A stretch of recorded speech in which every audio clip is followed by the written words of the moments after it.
Salam, saudara-saudari khotbah kasih yang dikasihi dalam Yesus Kristus.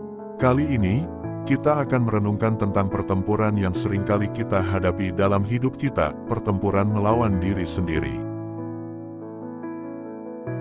Menang atas diri sendiri, mengalahkan ego diri dalam iman Kristen. Dalam iman Kristen, kita diajak untuk menaklukkan ego, ambisi, dan keinginan duniawi yang sering menghalangi kita untuk hidup sesuai dengan firman Tuhan. Ego dan dosa. Mari kita lebih mendalami tentang pengenalan ego dan dosa. Ego adalah konsep psikologis yang mengacu pada kesadaran diri dan persepsi kita tentang identitas, keberadaan, dan peran kita dalam dunia. Dalam konteks spiritual, ego seringkali merujuk pada kecenderungan kita untuk memprioritaskan diri sendiri, membesarkan diri, dan mengutamakan keinginan pribadi di atas kehendak Tuhan. Sumber ego dan asal-usulnya. Dalam kitab Kejadian pasal 3 mengartikan bahwa ego berasal dari ketidaksempurnaan manusia setelah dosa masuk ke dunia melalui Adam dan Hawa. Dosa mengubah hubungan manusia dengan Tuhan dan mengakibatkan fokus pada diri sendiri. Tanda-tanda ego yang mungkin kita alami. Kepentingan pribadi, memikirkan diri sendiri lebih dari orang lain. Ketidaksetujuan, kesulitan menerima kritik atau pandangan berbeda. Kemarahan, merasa tersinggung atau marah ketika ego terancam.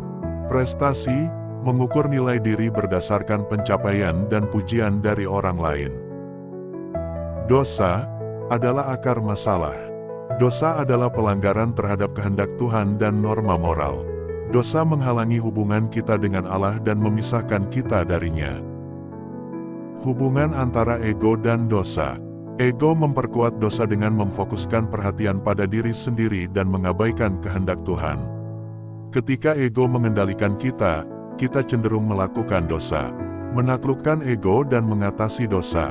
Kesadaran, kenali tanda-tanda ego dan dosa dalam diri kita. Ketergantungan pada Tuhan, berdoa, membaca Alkitab, dan memperkuat hubungan dengan Tuhan. Kehendak, pilih untuk mengikuti kehendak Tuhan daripada ego kita sendiri. Saudara-saudari khotbah kasih, mari kita bersama-sama mengenali dan mengatasi ego serta memperkuat iman kita dalam menghadapi dosa. Rasul Paulus mengingatkan kita untuk mempersembahkan tubuh kita sebagai persembahan yang hidup, kudus, dan berkenan kepada Tuhan. Roma 12 ayat 1. Karena itu, saudara-saudara, demi kemurahan Allah aku menasihatkan kamu, persembahkanlah dirimu sebagai persembahan hidup yang kudus, yang berkenan kepada Allah, itu adalah ibadahmu yang sejati. Ini berarti kita harus mati terhadap ambisi, egoisme, dan kedagingan kita.